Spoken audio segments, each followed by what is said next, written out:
This is Reaganism, a podcast dedicated to exploring where the Reagan movement lives today. I'm Roger Zakheim, your host, director of the Ronald Reagan Institute in Washington, D.C. On this episode of Reaganism, Roger sits down with Avik Roy, who is the president of the Foundation for Research on Equal Opportunity. They discuss the principles of freedom conservatism, its roots in Reaganism, and the current divide within the conservative movement. They explore the relevance of Reagan's legacy today, the contrasting views of economic freedom, and the optimism versus pessimism that characterizes different factions of conservatism.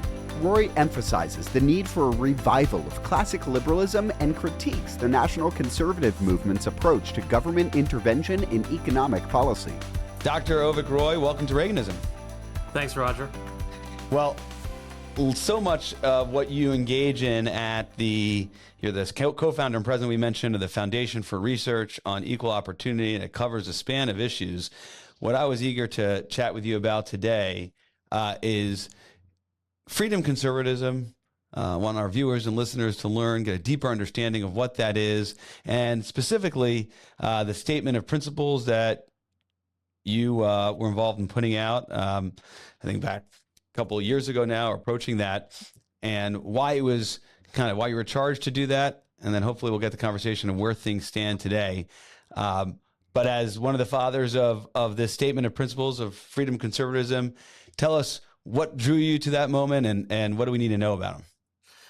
Well, it won't come as a secret to anyone who spends time at the Reagan Institute or listens to your podcast that the legacy of Reagan is a highly controversial topic in the conservative movement in the Republican Party today. There are a lot of people, particularly people who weren't alive in the Reagan years, or maybe were very young during the Reagan years, maybe still in diapers, who just don't have a sense of how the conservative movement that Reagan led for so many years, what it contributed to the United States, and what the core principles that animate that philosophy still have to contribute to the United States. There are two schools of thought. One is that Reagan's highly overrated. Another school of thought is, well, Reagan was great for the 80s, but that the 80s are a long time ago, and that the principles that Reagan espoused and his compatriots espoused are not relevant to the challenges that America faces today. And as a result of it, you and I would be people who are guilty of zombie Reaganism. We're just kind zombie Reaganism. We are being described as the old right, which is kind of ironic, actually, because it's really the people who are saying we should abandon free markets who represent the true old right. When we were young, there was the new right was Reagan and Buckley. Right. The old right were the people who basically thought that America should have a European-style conservatism that's about racial homogeny and lack of religious diversity and things like that, a more nationalistic approach to conservatism as opposed to the constitutional pro-freedom conservatism that emerged in America. And there are people. Not everyone in the new old right subscribes to those old right ideals, but enough do. It's enough of a part of that. It's a strain, at the very least, of the new old right. And I think one of the things that Reagan showed and proved is that what makes America great is that freedom is a universal principle that a lot of people believe in, and people are banging down the doors of America to be part of this incredible project that the founders conceived. And there's a lot still to do to make that project reach its full potential. Now, people that are not veterans of the Beltway and kind of dealing with the public intellectuals of the conservative movement might just kind of be confused as to what we're talking about. I mean, you just have to read, 5 sentences of Ronald Reagan, anything he wrote, anything he said, and you'll bump into that word freedom. I mean, you do the word search, that's one that's got to come up, freedom and liberty more than anything else.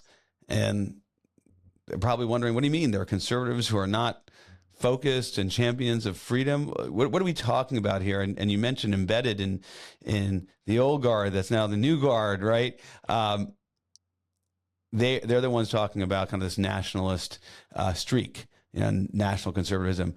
What do they have against freedom? So kind of, if you don't mind, lay down the battle lines here and how someone who's perhaps outside the Beltway, who thinks they're part of both worlds or not even where there's a fissure, explain to them where the division resides.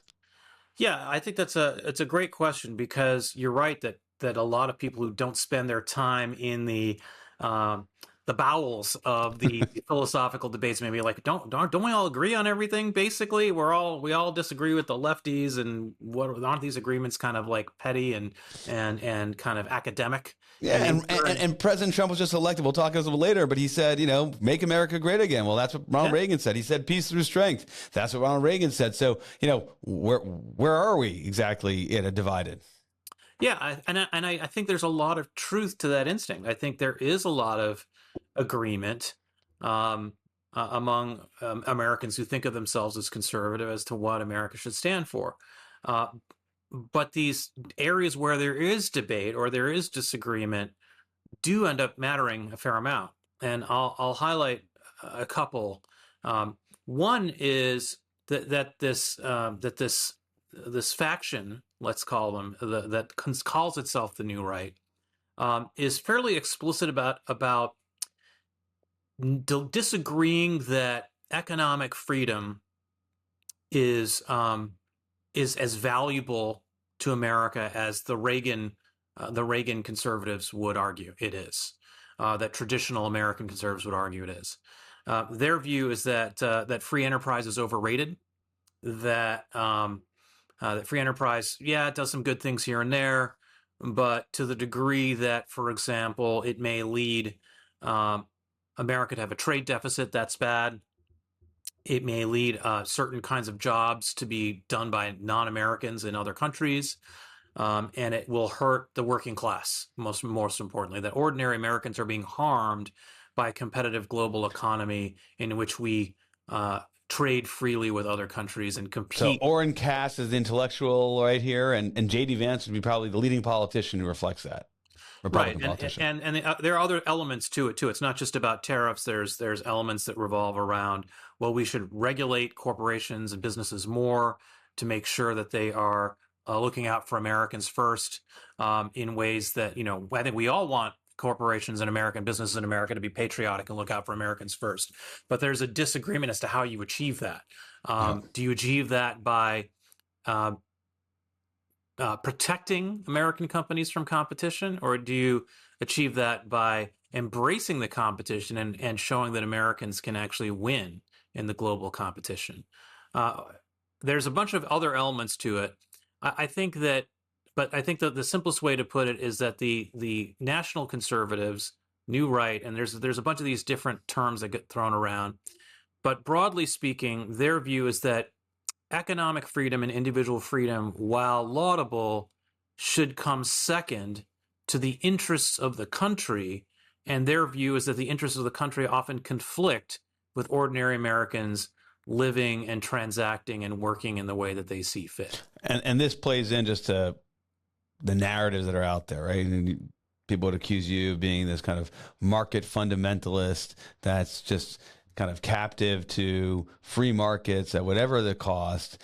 And we claim that just smaller governments get out of the way. They'd say, well, governments are actually putting its thumb on the scale to the point where it's hurting, the working class American. And you say working class American, of course, President Trump was reelected on the basis of putting together a coalition of working class Americans. And I think you can look at the exit polls, seems to be that the 21st century, 2024 Republican Party is a party of the working class, and it's less a party about advancing economic freedom and more a party about supporting the working American.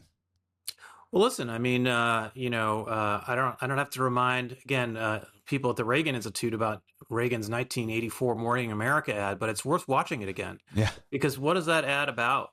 It's about ordinary Americans living in their communities, building new homes, buying new cars, getting new jobs, spending time with their families, doing all these things that I think a lot of the people who think of themselves as tribunes of working Americans support.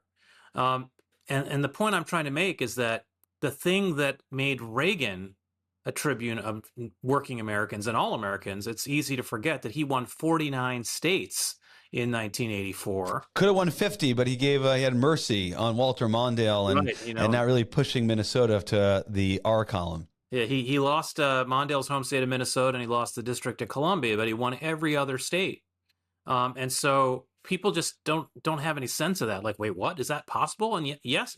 And by the way, Reagan was not some, moderate. He was at the time caricaturized as this crazy right winger who was going to start a nuclear war, and had all these insane ideas about and dangerous ideas about the economy.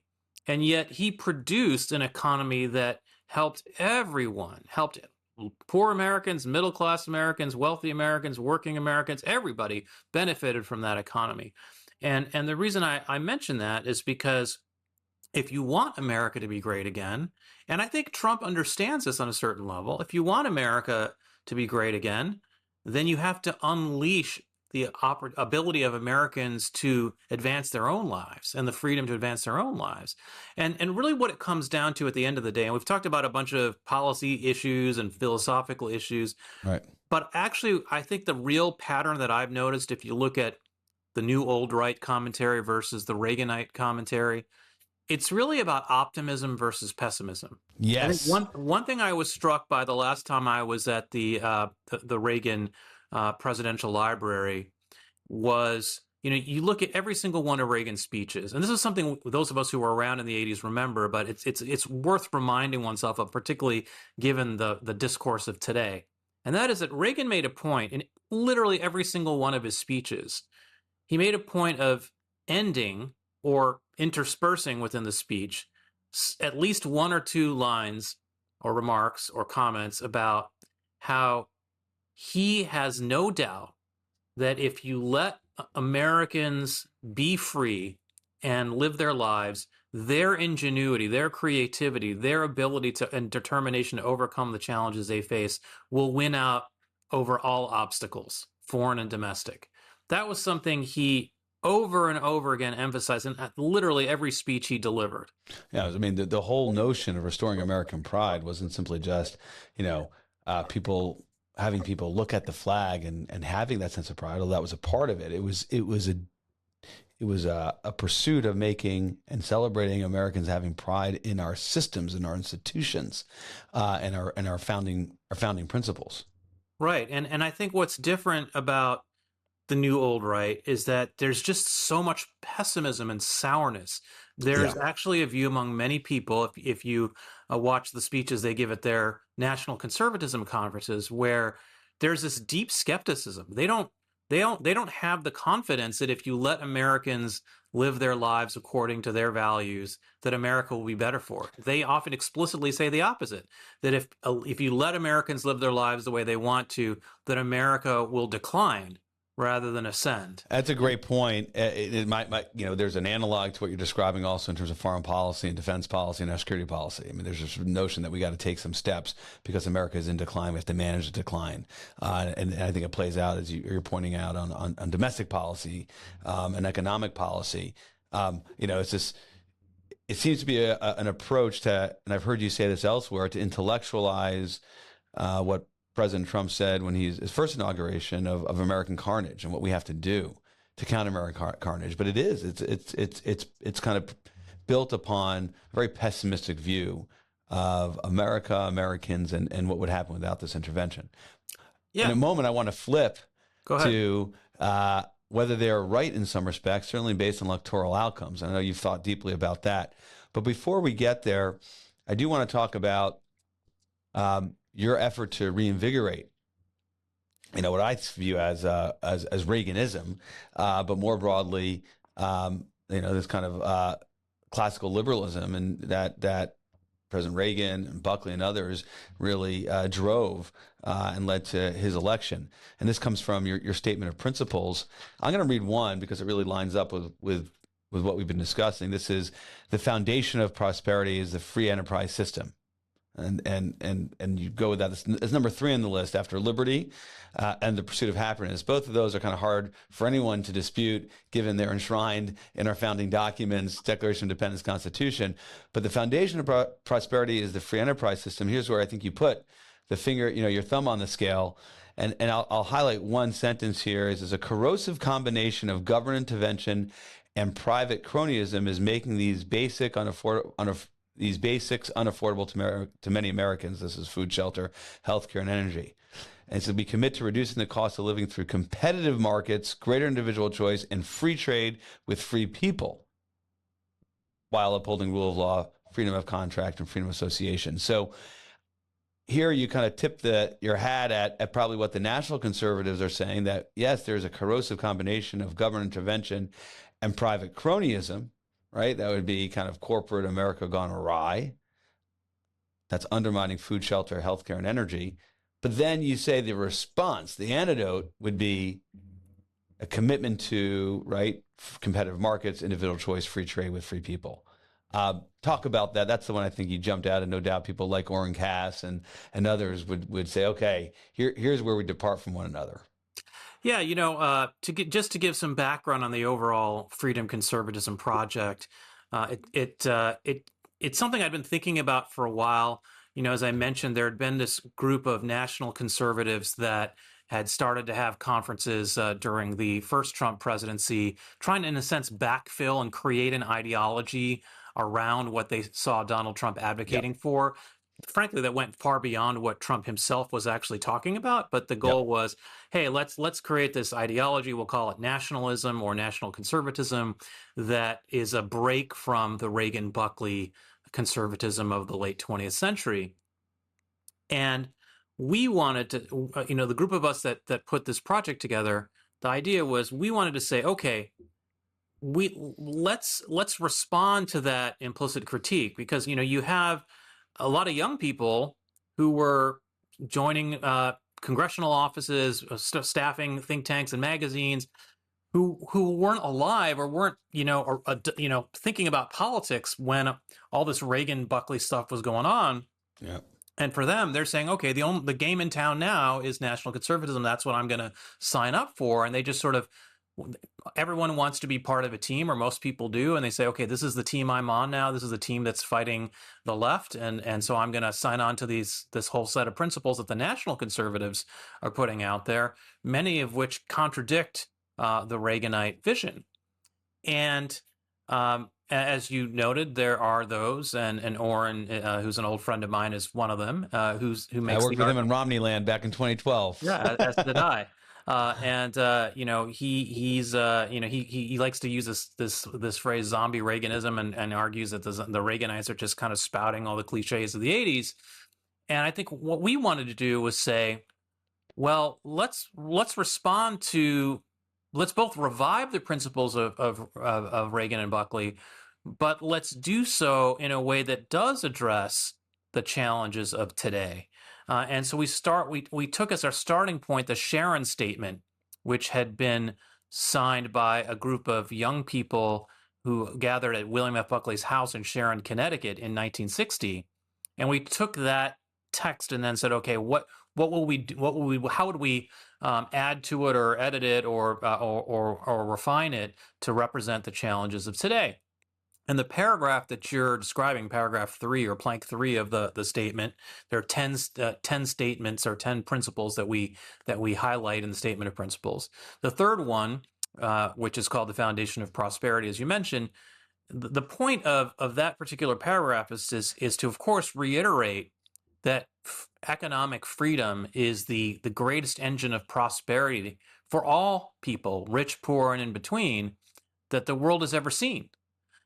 But that the American economic system of 2024 is not that. It is not a free market. It is a highly cronyistic, highly subsidized, highly ossified, highly regulated economic system in which, if you're well connected, you have a huge advantage over ordinary people who are trying to just make their way through the world and afford everyday life, or people who are trying to start new businesses that compete with the big incumbents that are well connected in Washington and benefit from those subsidies and regulations. And that's an important thing to unlock. And I think one big flaw of the post-Cold War Reaganite movement has been a kind of complacency about that. I think a lot of us felt that, okay, after the Soviet Union fell, it was obvious that the American system was superior. We didn't feel like we needed to continue to till the garden, so to speak. And especially after Bill Clinton in, I believe, 1995 or 1996, in one of his State of the Union speeches said, the era of big government is over. It's like, oh, well, it's over. We've done it. Right. And ironically, ever since then, government has just continued to grow and grow and grow. And a big part of the problem was that when maybe people on the left or ordinary people would complain about, hey, my healthcare bills are getting too high, my housing, my rent is getting too high, my mortgage is getting too expensive. Our response was simply to say, well, it's not the government's job to solve the problem, tough luck, basically. Right. And right. that response was terribly wrong, because it's actually government policy, and particularly federal government intervention, but in some cases local and state government intervention, that are responsible for the high cost of energy and housing and healthcare. And so what we're trying to say in this paragraph is that we hear you. We hear you, America. We agree that that the American economic system is not serving you well today. But the reasons that it's not serving you well today is because the government has intervened to make it more expensive and less competitive. And it's economic freedom that can solve those problems. And that one of the really key elements of this paragraph is we say we commit to reducing the cost of living through competitive markets. So this is not merely a statement of what we think the government shouldn't do or what America should stand for. We're saying that we as a community, we, the people who sign this document, we are committing to developing an agenda that serves you, the people who are struggling in the economy today. Which anticipates a critique that you would subsequently get from Oren. I don't mean to be myopic about Oren Katz, but he seems to be one of the intellectual architects of the NatCon movement and particularly in this area. And he, in a pretty dismissive piece about this, critique says, principles are not policy proposals, right? But to be useful, they must acknowledge trade-offs and give some direction when applied. And then, he kind of criticizes the signatories for, kind of vague mumbling and devolving to that. But it seems to me that you are absolutely seized by, and perhaps this is what you're doing in your role, to give policy proposals and apply these principles to the state of American policy today. I think the big departure, the big difference is where you go to. What is the policy outcome you're seeking? You're trying to keep government small and allow for Americans to engage in the economy unencumbered, and bet that in doing so, it will deliver on the principles you've outlined here. Where I think, I've talked to Oren about this in the past, it feels like, hey, we're past the era where we could have government kind of divorced from the economy. It's in it, it's impacting it, it's driving outcomes. And so what we need to be doing, that is from his perspective, is actually use government to drive the other outcomes that absolutely reflect our value set. And maybe that might be you can respond to that, and we talk about the segue to nationalism and all of this, because it gets to your fifth principle, which I definitely want to hit on. But go ahead, react to that. Yeah, I'd say a couple things. One, it's it's important to just note in terms of these very somewhat obscure philosophical debates that go on within the conservative movement. Oren was not a signatory of the National Conservatism Statement of Principles. And I asked him about that once when he interviewed me on his podcast, and he basically said, he gave some kind of mumbly answer, actually, but I think the real answer is that there are certain things that the National Conservatives put in that statement of principles that he's not on board with, in terms of particularly some of the ethnic and religious type stuff. But I think that you're right that I think one thing that I would say that was kind of silly about that op-ed, and I think the Financial Times that Oren wrote after the statement came out, the Freedom Conservatism statement came out, is he's like, well, it doesn't have enough kind of white papers attached to it that say, what's your plan to do X or Y? And it's like, that's not the job of a statement of principles. Signatories of the statement are going to have perhaps different, micro views as to how to solve these problems. I can tell you at FREOP, at the Foundation for Research on Equal Opportunity, the think tank that I founded in 2016 and run today, we do a lot of work on this topic, way more than Oren Katz does. So I don't see any plan on Oren's website for how to make healthcare more affordable. but we've done an enormous amount of work talking about how to make healthcare more affordable for ordinary Americans and how to make it more fiscally sustainable. Just to cite one example, we've done enormous amounts of work to show how to make higher and post-secondary education more affordable. There's nothing on Orrin's website about that. Orrin only likes to just go on about zombie Reaganism and maybe tariffs.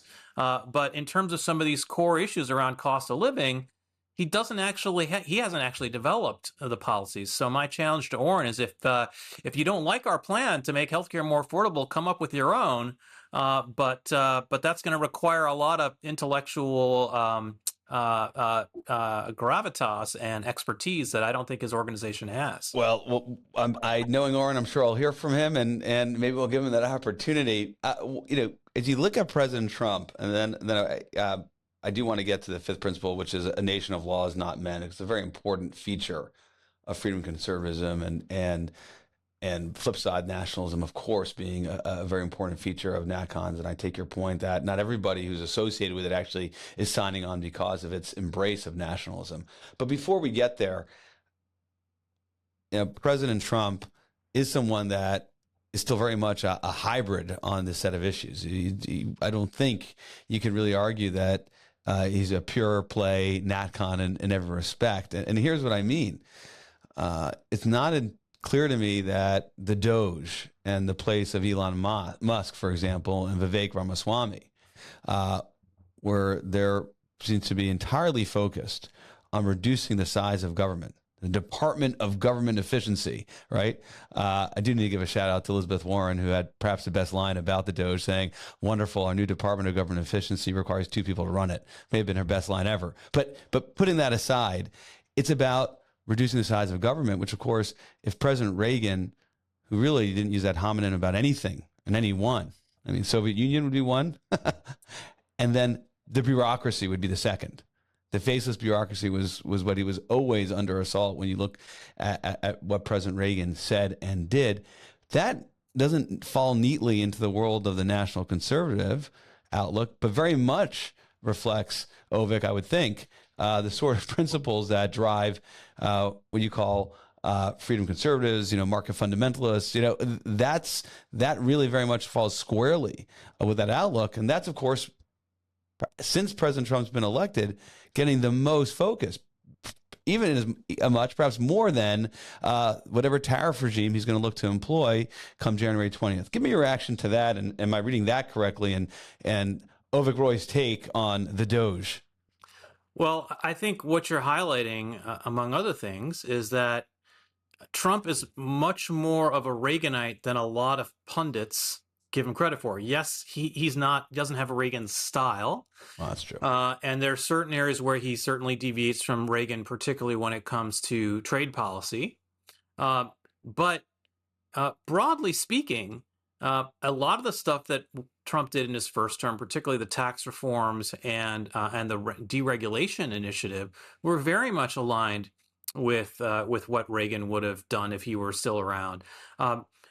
Correct me if I'm wrong, but I'm pretty sure it was Ronald Reagan who created the Office of Information and Regulatory Affairs and the Office of Management and Budget in the White House, which was basically the Doge of the 1980s. It was an office built within the White House's regulatory infrastructure, whose entire goal was to get rid of wasteful regulations. Yep. And in fact, Doge is basically an OIRA 2.0, where you're going to have these incredibly bright and creative people from outside government not serve in the government, but advise OIRA and the OMB, this Reagan era institution, on how to engage in regulatory reform. So in many ways, it's basically an iteration or an amplification of Reagan's legacy. And you rightly noted that this is the most interesting thing so far about Trump's second term, and has the potential to be the most consequential in terms of you take this group of people and then you take the combination of the talented team that they're assembling. And Vik's an old friend of mine. We've known each other for 15 years. He was on my board at FreeOp for 4 years. And Brad Smith, who's their top quote unquote staffer, an incredibly talented healthcare entrepreneur who's built a number of billion-dollar companies. They have a really good group, and you layer onto that artificial intelligence and the ability to use AI to sift through the Federal Register and say, hey, there's a bunch of regulations that are conflicting with each other. How can we kind of trim all this down and repeal the things that are obsolete? The ability of technology to where it used to just take staffers to go through the hundreds of thousands of pages of the Federal Register. Now you can use AI engines to help you with that process. I think the potential for them to be very, very effective in this role is high. And, again, no one would say that Trump is exactly like Reagan, but the idea that he's some sort of national conservative, I think, is way, way overstated. Well, I think, you point to the Doge, as we've discussed, and kind of this 21st century version of OIRA, and that's getting after the regulatory side, which of course is opening up the economy to business. Which, if you're Elon Musk and you're Vivek Ramaswamy, your success in the business world is tied entirely to that. And then you talk about the expiring tax rates and what's going to happen on the fiscal policy side. That's very much Reagan-esque in terms of, hey, we got to keep tax rates at a level that's going to drive economic growth, right? Getting government out of the picture there. Tariffs, of course, is the exception, and that really goes to the heart of who President Trump is. But it's a more complex picture, and I take that point. Let's shift in the remaining time we have. We're with Dr. Avik Roy, who is the co-founder and president of the Foundation for Research on Equal Opportunity and a leading thinker and driver of the Freedom Conservatism movement, if we'll call it that. Mm-hmm. We'll shift to the other piece of I want to focus on that is highly kind of relevant as you think about the so-called NatCons and your statement of principles, which is Principle 5, a nation of laws, not men. And this is equality under the law is a foundational principle of American liberty. Unfortunately, today, this principle is under attack from those who believe that the rule of law does not apply to them. One manifestation of this, you write, is a problem with the explosion of unaccountable and unelected regulators who routinely exceed their statutory authority and abridge American constitutional rights. The president should only nominate policymakers and judges who are committed to upholding these rights. And then you have another one which is highly relevant to Reagan is number 9, the shining city on a hill. And this gets with American foreign policy, should be its service to just interests of the United States. Those things don't really seem to be kind of, to me, they're motherhood and apple pie, not objectionable. But it does in some ways get at the counter the nationalist element of NatCons and advancing American nationalism, which, of course, was something that President Reagan was always wary of. And it was freedom first. And there's lots to turn to about that, his explication of signing City on the Hill and his farewell speech. But really, it runs throughout his time in office. I'd note that in his inaugural address, what he talks about is an economy that is for all Americans, no barriers born of bigotry or discrimination. And of course, that has been a critique of elements of the NatCon movement, kind of blood and soil sort of concerns bleeding in to that movement. Give me your response to all that. Yeah, so there's a couple things to say. One, I think this Shining City on a Hill a paragraph is one where we're perhaps more justly susceptible to the critique of, mom and apple pie, vague language, because the language is meant intentionally to accommodate a range of diverse opinions about foreign policy, not merely, one particular school of thought. I think what you'll take the realists, you'll take the neoconservatives, you'll take as long as it's governed by that principle, not wading into that. I think what Reagan showed us, and this is something that, again, I think a lot of the younger nationalists don't understand because they weren't around. Reagan didn't go around like invading the Soviet Union. He tried to defeat the Soviet Union in a lot of other ways, but he didn't defeat the Soviet Union by fighting a war with them, a hot war with them, right? He fought them through rhetoric. He fought them through intelligence, through smuggling Friedrich Hayek and John Locke into the Soviet Union, into dissident communities. He did a lot of things to check. It was Soviet subversive, power. but also he was fighting the Vietnam syndrome as well. I mean, there's a big element of that too. And you couldn't call President Reagan interventionist. I take the point. Yeah. But he absolutely was fully engaged in fighting the Cold War. Completely. And that's my point. And that's so the first sentence in this paragraph: American foreign policy must be judged by one criterion, above all, its service to the just interests of the United States. That comes from the Sharon Statement. That's a direct copy and paste from the Sharon Statement of 1960. The second sentence: Americans are safest and freest in a peaceful world led by the United States, in which other nations uphold individual liberty and the sovereignty of their neighbors, is specifically written, carefully written, to touch on a couple of things. One is this weird strain of the nationalists where they say it's okay for Russia to obliterate the people of Ukraine and wipe out their language and their religion and their ethnicity. That's not okay. And we should be rooting for Ukraine. How much we actually help them can be something we debate. What's the most prudential way to help Ukraine? Fine, let's debate that. But the idea that we shouldn't be on their side, that's not what Ronald Reagan. And I think we've actually won on that point. I mean, you look at the position that the most extreme elements have on the Russia-Ukraine issue. For the most part, the way the election played out, they've retreated to recognizing that no, Ukraine is our friend.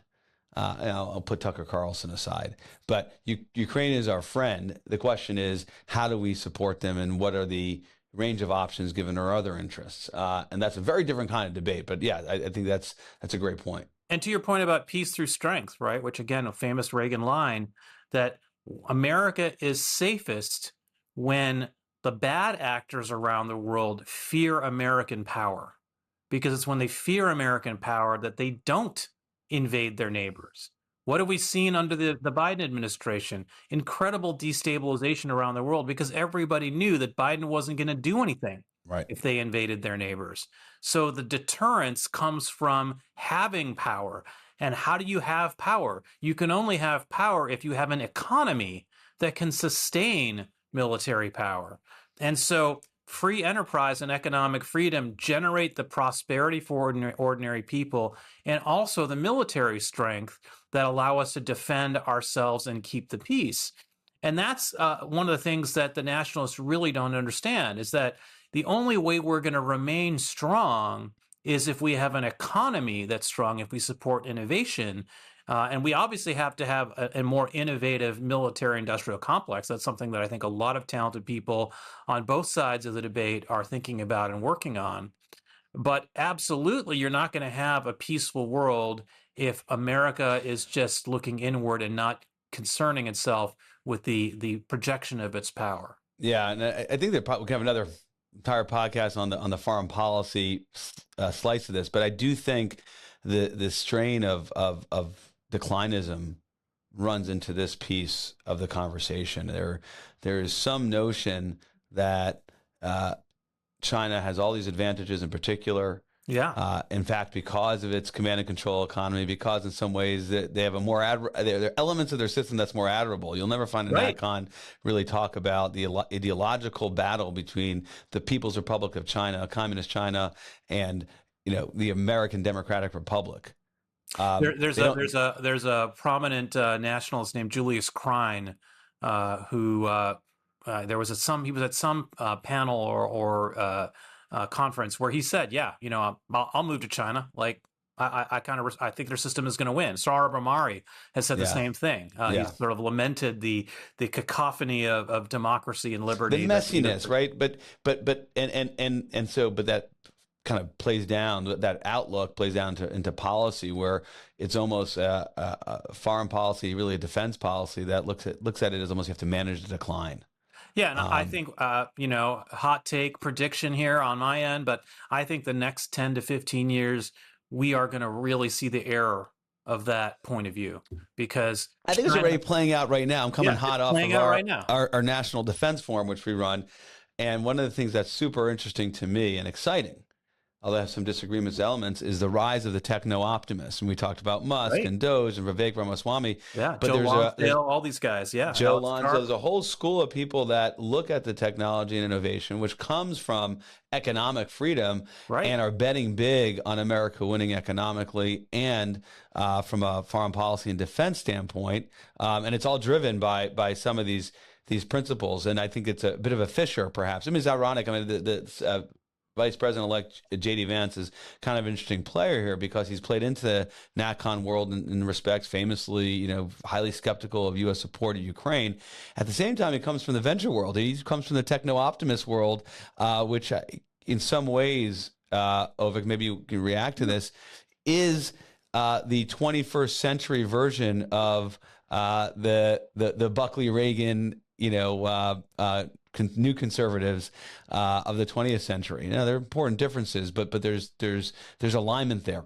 I think one of the things that's been really gratifying about this Freedom Conservatism project, first of all, it was really needed. So it's just been an honor to bring together this amazing group of people, both who are signatories and people who are not signatories, but very aligned with the project.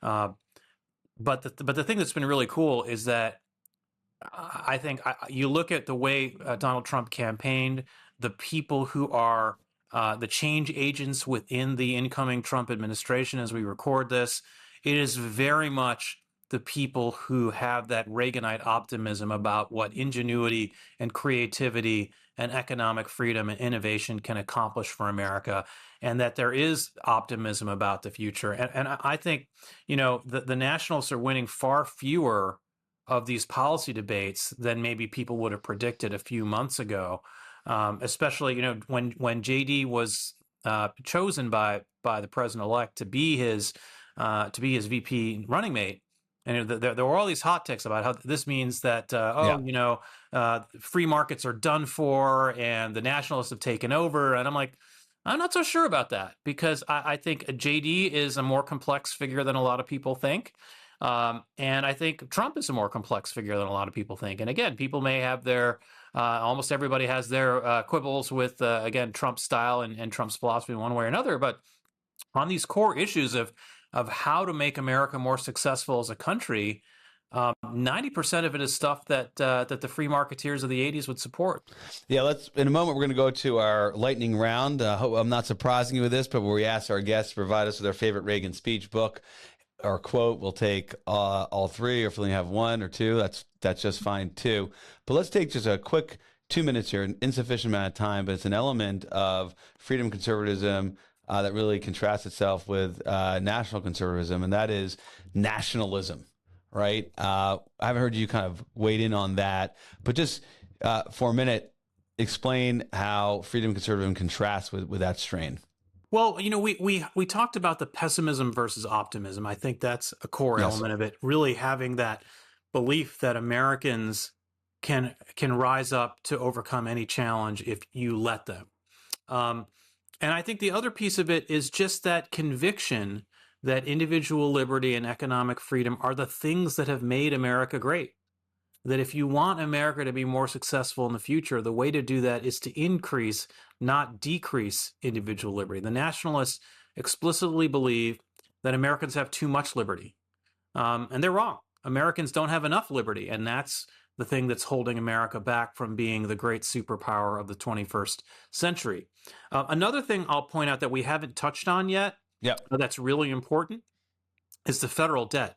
The federal debt gets no mention in the National Conservative Statement of Principles, but it is the existential crisis that we are facing as Americans, that the deficit right now is $2 trillion a year as we record this. The federal debt is $36 trillion a year.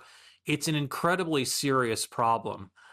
It was a serious problem in Reagan's time, far more serious now. It seems quaint when you think about the federal deficit conversation. The $100 billion problems of that day to the 20 trillion plus problems of today. And that's the big crisis that I think one of the big crises that unite us as freedom conservatives is that we think that is an existential threat to America that we've got to face up to. And again, we commit in the statement to coming up with a constructive agenda that protects seniors, that protects lower and middle income Americans, but reins in federal spending. And the DOGE project in particular is one that can do a lot in that regard. Obviously, there's things that only Congress can do. You can't just do it all through executive orders and regulations. In fact, you can only do so much that way. You can do a significant amount. Well, it's a big test. I mean, and it's number 4, full faith and credit. Viewers and listeners should check it out in terms of the focus on the skyrocketing federal debt, as you characterize it accurately. But it's mandatory spending. And one of the moments that showed how unserious our elected leaders are about this full faith and credit problem was when President Joe Biden, in the State of the Union, I believe it was, perhaps it was a joint session of Congress, said we're not going to touch any of the mandatory programs, Social Security and healthcare and the like. And that was maybe the only time that he received a bipartisan ovation. And so you're right, with DOGE coming in and the emphasis on making government efficient, and there's a related expectation that it's going to reduce government spending. It actually creates perhaps some hope that we'll deal with this debt problem. We're going to wrap up here. Avik Roy, give us your responses to our lightning round. Your favorite Reagan book, speech, or quote? Well, I have a favorite quote, and I have 3 favorite books. But oh my goodness! All right, let's roll. Lightning. All right. So in terms of the books, I'll list 3 and I'll talk about the third one. So my 3 favorite Reagan books, and there's so many, of course.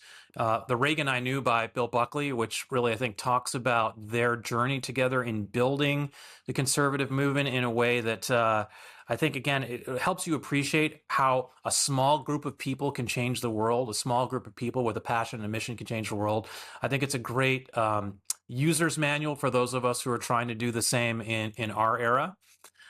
Peter Robinson's book, How Ronald Reagan Changed My Life, is a great personal story of those years. Robinson, of course, was the great speechwriter who helped pen the Tear Down This Wall speech. Yep.